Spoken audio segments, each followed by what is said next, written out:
पश्चिम बंगाल में बीजेपी सरकार बन चुकी है। शुभेंदु अधिकारी सीएम पद की शपथ ले चुके हैं। मंत्रियों ने भी शपथ ली, लेकिन 4 मई को ही तमिलनाडु में नतीजों के ऐलान के बाद अभी तक सरकार का रास्ता साफ नहीं दिख रहा है। थलापति विजय की पार्टी सबसे बड़ी पार्टी होने के बावजूद अभी तक सरकार नहीं बना पाई है। क्या इसकी वजह सिर्फ नंबर्स हैं?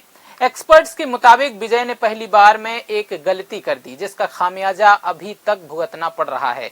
कौन सी है वो गलती, आपको बताते हैं इस वीडियो में। नमस्कार, मेरा नाम है पुष्पेंद्र और आप देख रहे हैं समाचार लुकआउट।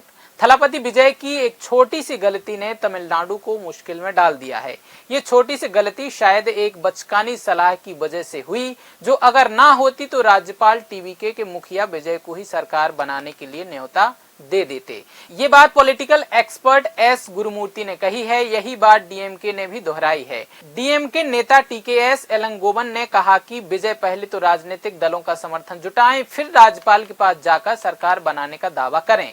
एलंगोवन ने कहा कि विजय अगर अपनी 107 सीटों के साथ राज्यपाल के पास जाते तो शायद बात बन जाती। राज्यपाल उन्हें सरकार बनाने के लिए बुला लेते, लेकिन वह किसी और पार्टी यानी कांग्रेस को साथ लेकर गए। इससे उनकी सीटों की संख्या 112 तो हो गई, लेकिन बहुमत से अभी भी पीछे थी। ऐसे में गवर्नर बिल्कुल ये कहेंगे कि उनके पास बहुमत नहीं है। वैसे अगर विजय अकेले राज्यपाल के पास जाते तो वे उन्हें सबसे बड़ी पार्टी के रूप में सरकार बनाने के लिए बुला लेते, बाद में सदन में अपनी ताकत साबित करने को कहते। अब जब उन्हें कुछ ही पार्टियों का समर्थन मिला है तो राज्यपाल जाहिर तौर पर पूर्ण बहुमत का इंतजार करेंगे। आपको बता दें कि विजय की पार्टी तमिल वेत्री कजगम यानी टीवीके ने हालिया चुनाव में 108 सीटें जीती हैं।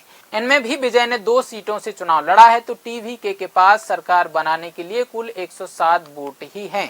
कांग्रेस के 5 विधायकों का समर्थन भी उसे हासिल है, लेकिन फिर भी 6 से 7 वोट कम पड़ रहे हैं। ऐसे में तमिलनाडु में बहुमत का आंकड़ा फंसा हुआ है। राजनीतिक विश्लेषक एस गुरुमूर्ति का कहना है कि ये पूरा मामला टीवीके के सलाहकारों की वजह से गड़बड़ा गया। विजय को पहले तो यह दावा करने की सलाह दी गई कि वो ही सबसे बड़ी पार्टी हैं, उन्हें सरकार बनाने की इजाजत दी जानी चाहिए, लेकिन किसी का सुझाव रहा कि इसमें कांग्रेस का पत्र भी जोड़ लिया जाए, इससे यह एक गठबंधन की सरकार होगी। गुरुमूर्ति के मुताबिक यहीं से मामला तकनीकी रूप से एक पार्टी के सरकार बनाने से हटकर गठबंधन सरकार बनाने की ओर मुड़ गया। इससे राज्यपाल की स्थिति मुश्किल हो गई। उन्होंने आगे कहा कि जाहिर है कि राज्यपाल खुलकर यह नहीं कह सकते थे कि विधायकों की खरीद फरोख्त हो सकती है। इसे चुनाव के बाद का राजनीतिक गठजोड़ कहा जा रहा था, इसलिए उन्होंने विजय से और समर्थन पत्र मांगे ताकि यह साबित हो सके कि उनके पास 118 विधायकों का बहुमत है। उन्होंने कहा शायद यही राज्यपाल का रुख था। उन्होंने कहा कि मुझे नहीं लगता कि तकनीकी तौर पर राज्यपाल ने कुछ गलत किया है, बल्कि गलती टीवीके की लगती है, जिसे गलत सलाह दी गई।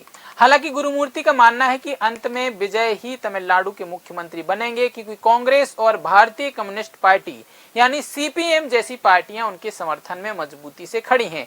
पूरा वीडियो देखने के लिए शुक्रिया। वीडियो पसंद आया तो लाइक कीजिए, शेयर कीजिए और चैनल को सब्सक्राइब करना बिल्कुल मत भूलिए। अभी के लिए इजाजत दीजिए। नमस्कार।